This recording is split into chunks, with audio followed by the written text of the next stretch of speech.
Good morning student. आज के আমরা বাস্তব সংখ্যার নিজে করি 33 থেকে অঙ্কগুলো দেখব। আগের ভিডিওগুলোতে আমরা মূলদ সংখ্যা নির্ণয়, মূলদ সংখ্যা সংখ্যারেখায় স্থাপন, অমূলদ সংখ্যা সংখ্যারেখায় স্থাপন এইগুলো দেখেছি।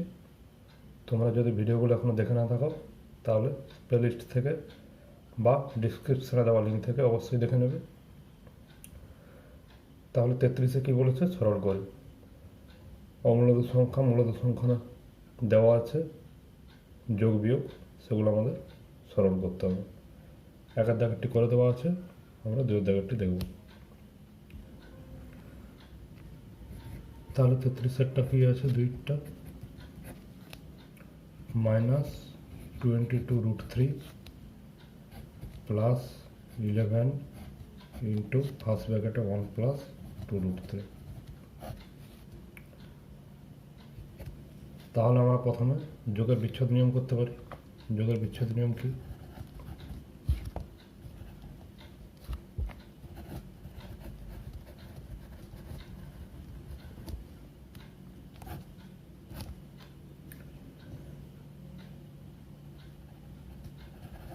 a into B plus C সমান AB plus BC. AB plus BC একবার এর সাথে গুণ হবে, আরেকবার প্লাস দিয়ে পরের রাশির সাথে। তাহলে এখানে -22√3 থাকবে, প্লাস 11-এর সঙ্গে একবার 1 গুণ হবে অর্থাৎ 11, প্লাস প্লাসে প্লাস 11-এর সঙ্গে এটা গুণ হলে 22√3। এরপর আমরা বিনিময় নিয়ম প্রয়োগ করতে পারি। a প্লাস বি সমান বি প্লাস এ,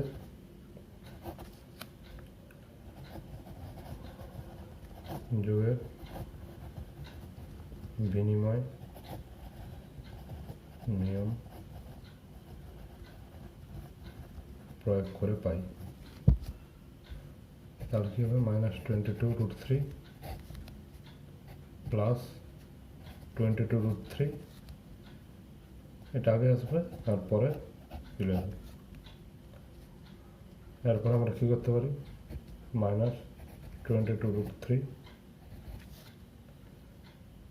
প্লাস 22√3 প্লাস 11। এটা কী নিয়ম? যোগের সংযোগ নিয়ম।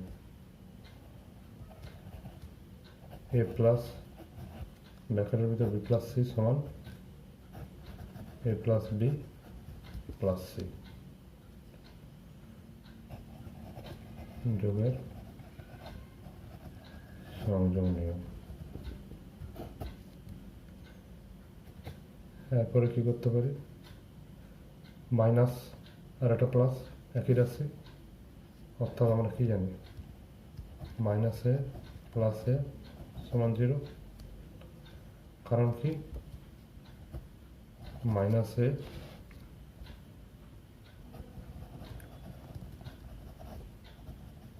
যোগের সাপেক্ষে প্লাস এর বিপরীত উপাদান। তাহলে এখানে কী করতে পারি আমরা, 0 প্লাস 11। তাহলে 0 প্লাস 11 সমান কত আমাদের 11, যেহেতু কি 0 প্লাস এ সমান 8।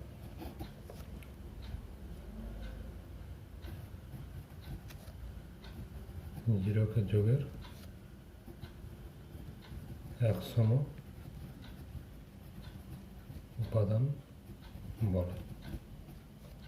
তাহলে আমাদের 2 থেকে সরল করে অ্যান্সার কত হলো 11। এরপর নিজে করি 34। কি বলেছে, আমি 1-2, 3-10, 7-4, 8-25, 13-20 বাস্তব সংখ্যাগুলির দশমিকে বিস্তার করি। তাহলে আমরা আগে জেনেছি সমস্ত বাস্তব সংখ্যার দশমিকে বিস্তার সম্ভব। মূলদ সংখ্যার দশমিকে বিস্তার কী হয়, সসীম নাহলে আবৃত্ত দশমিক, আর অমূলত সংখ্যা অসীম অনাবৃত দশমিক সংখ্যা হয় দশমিকে বিস্তার করলে। তাহলে আমরা এগুলো নির্ণয় করবো। প্রথমে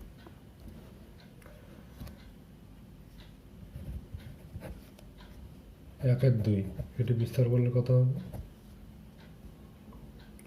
0.5। 3-এর 10 এটিকে করলে 0.3। 7-এর 4 এটি করলে কত হবে? 1.75। 8-এর 25 এটি করলে 0.32। আর 13-এর 20 এটি করলে হবে 0.65। ভাগ পদ্ধতির সাহায্যে তোমরা দশমিক প্রকাশ করবে, দিলে এই অ্যান্সারগুলি আসবে। যদি আমরা প্রথমটা দেখি কী হবে, 1কে আমরা 2 দিয়ে ভাগ করলে ভাগ যাবে না, তারা দশমিকগুলি আমরা 0 লিখব। 2×5 = 10, তাহলে ভাগশেষ 0 হবে, তাহলে 0.5 হবে। এভাবে বাকিগুলো করবে। এগুলো থেকে আমরা কী দেখতে পাচ্ছি যে ভাগফল সসীম দশমিক সংখ্যা কখন হচ্ছে? যখন হচ্ছে ভাজক বা হরে 2 বা 5। 10-এ কী আছে? 2 আর 5 সাধারণ উৎপাদক। এক্ষেত্রে 2, এক্ষেত্রে শুধু 5, এক্ষেত্রে 2, 5 আছে। 2 × 2 = 4 × 5। 20কে ভাঙলে এটা হবে। 20কে ভাঙলে কী হবে? 2 × 2 × 5। তাহলে কী আছে? 2 আর 5 সাধারণ উৎপাদক। তাহলে মৌলিক উৎপাদক যেখানে 2 আর 5 থাকছে সেখানে হচ্ছে আমাদের সসীম দশমিক সংখ্যা হচ্ছে। তাহলে আমরা কি লিখতে পারি? P/Q আকারের মূলদ সংখ্যাকে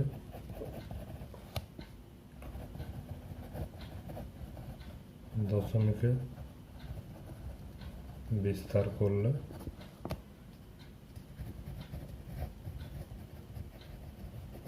সসীম দশমিক সংখ্যা পাব যদি কিউ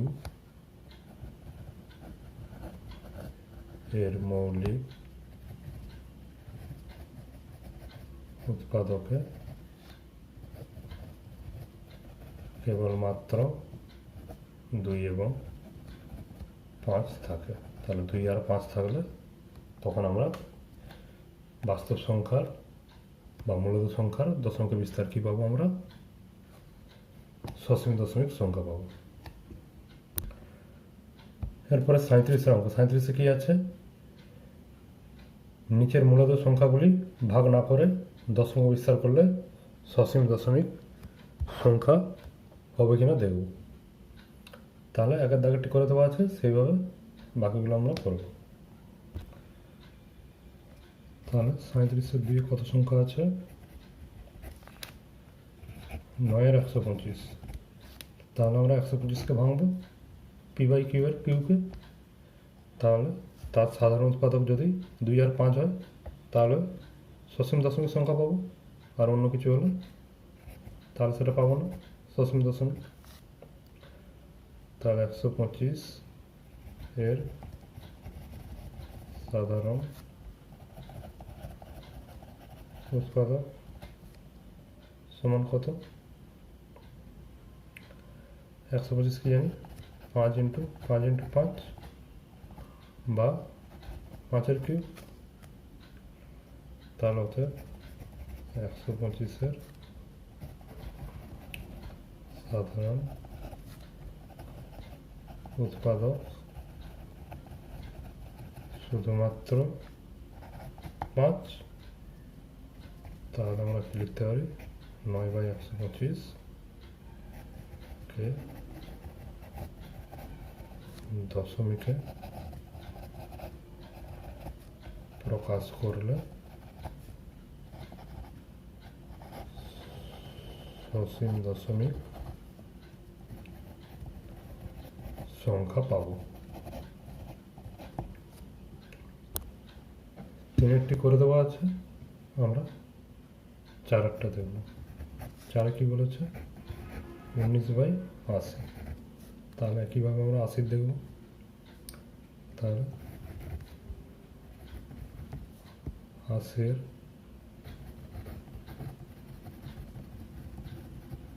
মৌলিক উৎপাদক কী হবে? 2 × 2 × 2 × 2 × 5। আজকে ভাঙলে আমরা দেখব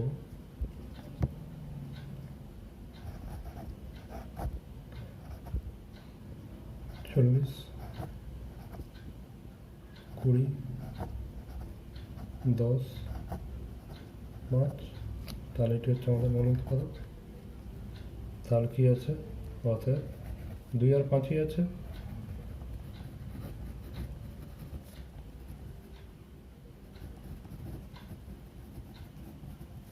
উৎপাদকে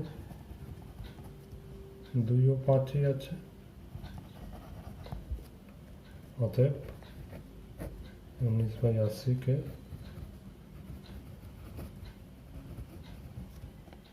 10 প্রকাশ করলে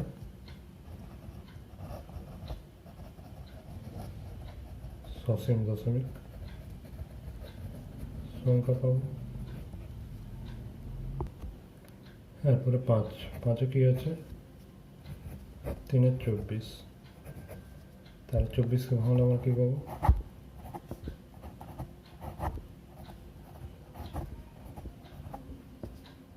তাহলে 24-এর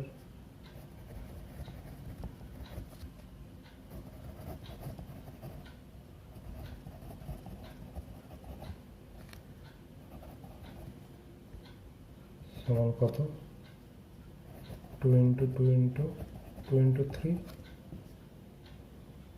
বা 2³ 3টা আছে × 3। তাহলে আমরা কি জানি যে সসীম দশমিক কখন হবে?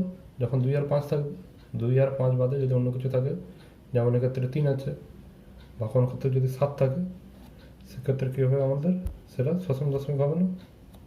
তাহলে এক্ষেত্রে আমরা লিখতে পারি অতএব 24-এর সাধারণ মৌলিক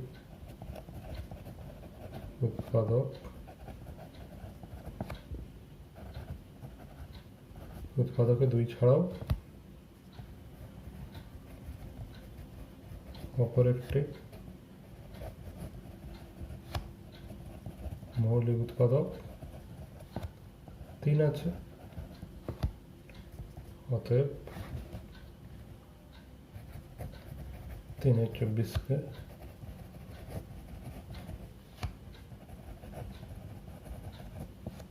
দশমিকে প্রকাশ করলে একটি সসীম দশমিক সংখ্যা পাবো না। তাহলে এক্ষেত্রে কী পাবো আমরা? আবৃত্ত দশমিক সংখ্যা।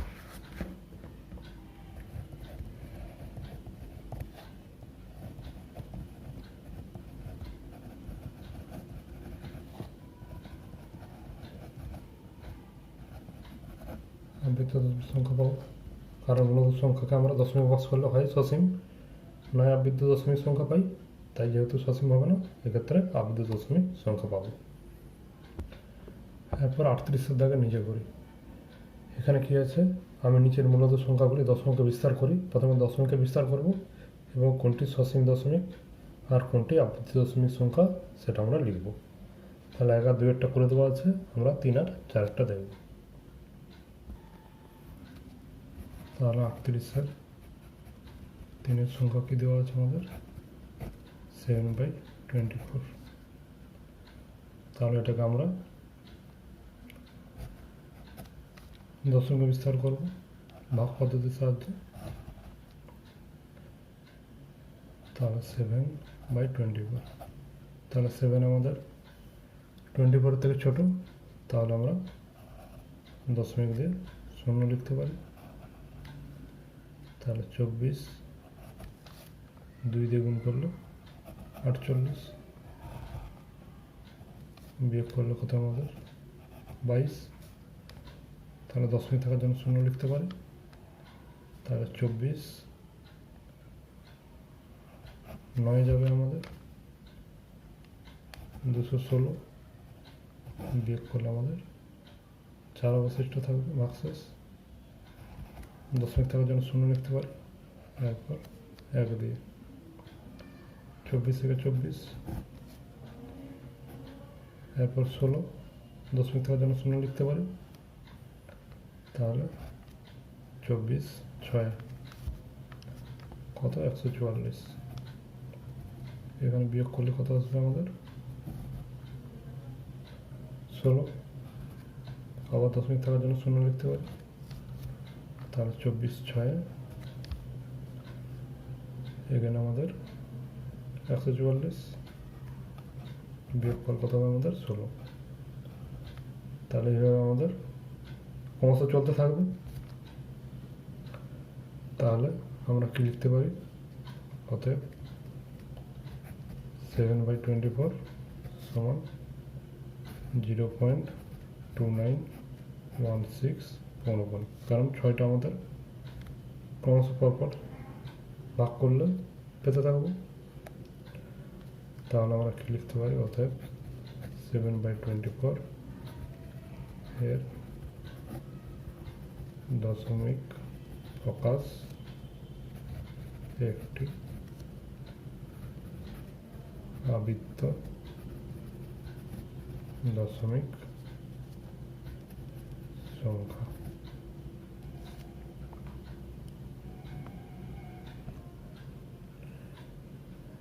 এরপর চারটিতে কি আছে, 17/125।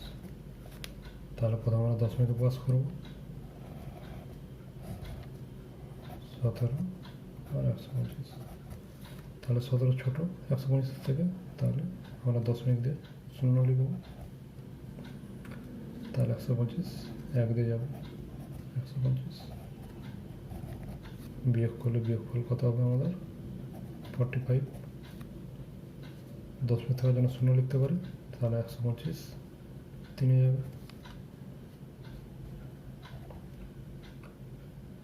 375, বিয়োগ করলে আমাদের কত হবে 75। শূন্য দিয়ে দশমিকের জন্য শূন্য লিখতে পারি। তাহলে 6 দিয়ে যাবে, 125 6 750। তার আমাদের ভাগশেষ শূন্য হচ্ছে। তাহলে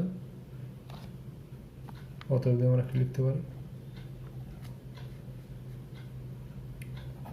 17/125 সমান দশমিক বিস্তার করলে কত আসছে 0.136, এটি আসছে।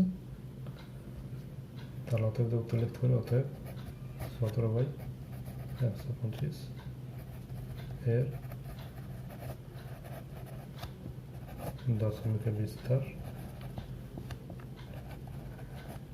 একটি সসীম দশমিক সংখ্যা। এরপরে 40 থেকে কি আছে, আমি 47/8 8/3 5/11 এবং 9/7 মূলত সংখ্যাগুলি দশমিকে প্রকাশ করি ও কি পাই দেখি। তাহলে তোমরা একইভাবে এভাবে ভাগ পদ্ধতির সাহায্যে দশমিকে প্রকাশ করবে, দিলে কোনটা সসীম আর কোনটা আবৃত্ত বুঝতে পারবে। আমরা যদি করি 47/8, তাহলে কি আসবে,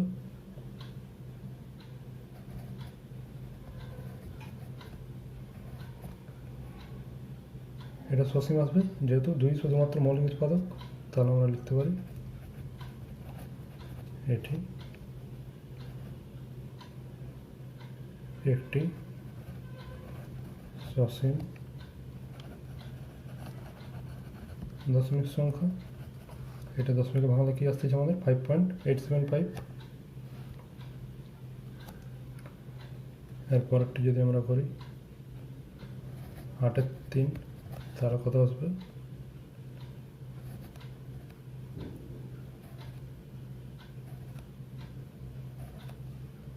এভাবে অংশ চলতে থাকবে। তাহলে আমরা কি লিখতে পারি? 2.6 পৌনকণিক। তাহলে এটি একটি আবৃত্ত দশমিক সংখ্যা। এরপরটি কি আছে? 5/11। এটি করলে কত আসবে?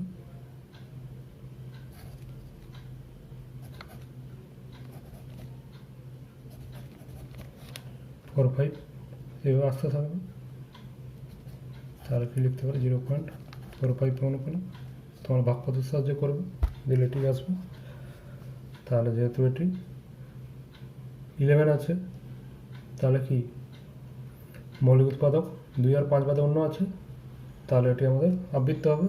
আর যদি আমরা দশমিক পাস করি সেক্ষেত্রেও কি আসবে? 0.4545 বা 0.45। 4-এর মাথা পৌনকণিক, 5-এর মাথা পৌনকণিক, কারণ 4 আর 5টা বারবার ঘুরে ঘুরে আসবে। তাহলে এটি একটি কি লিখতে পারি আমরা? আবৃত্ত দশমিক সংখ্যা।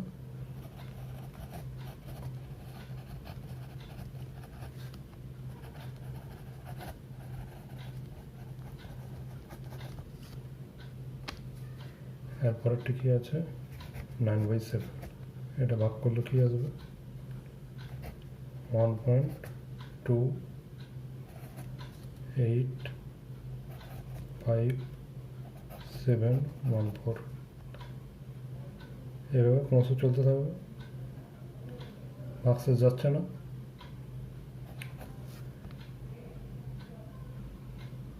তাহলে এটি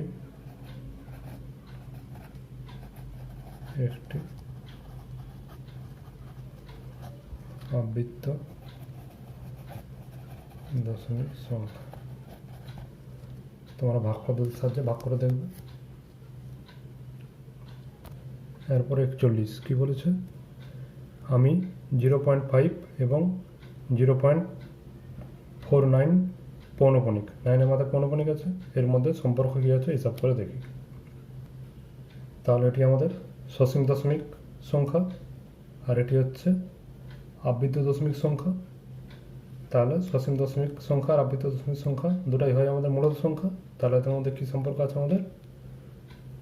এই দুটি হচ্ছে মূলত সংখ্যা, তার মধ্যে 0.5 হচ্ছে সসীম দশমিক সংখ্যা আর 0.49 পৌনকণিক হচ্ছে আবৃত্ত দশমিক। তাহলে আমরা 41 কি লিখব? 0.5 ও 0.49 পৌনকণিক এই দুটি সংখ্যাই হলো মূলত সংখ্যা, যার মধ্যে 0.5 সসীম দশমিক সংখ্যা এবং 0.49 পৌনকণিক আবৃত্ত দশমিক সংখ্যা। আজ এই পর্যন্তই। পরের ভিডিওতে আমরা কোষে থেকে 1.3 এর অঙ্কগুলো দেখব। আশা করি সমস্ত অঙ্কগুলি ভালোভাবে শিখতে পেরেছ। তবুও যদি কোথাও বোঝার অসুবিধা হয় তাহলে অঙ্কগুলিকে আরেকবার করে দেখে নেবে, তাহলে শিখতে আরও সুবিধা হবে। ভিডিওটি ভালো লাগলে অবশ্যই লাইক ও কমেন্ট করবে এবং আগামী ভিডিওগুলি পাওয়ার জন্য চ্যানেলটিকে অবশ্যই সাবস্ক্রাইব করে দেবে।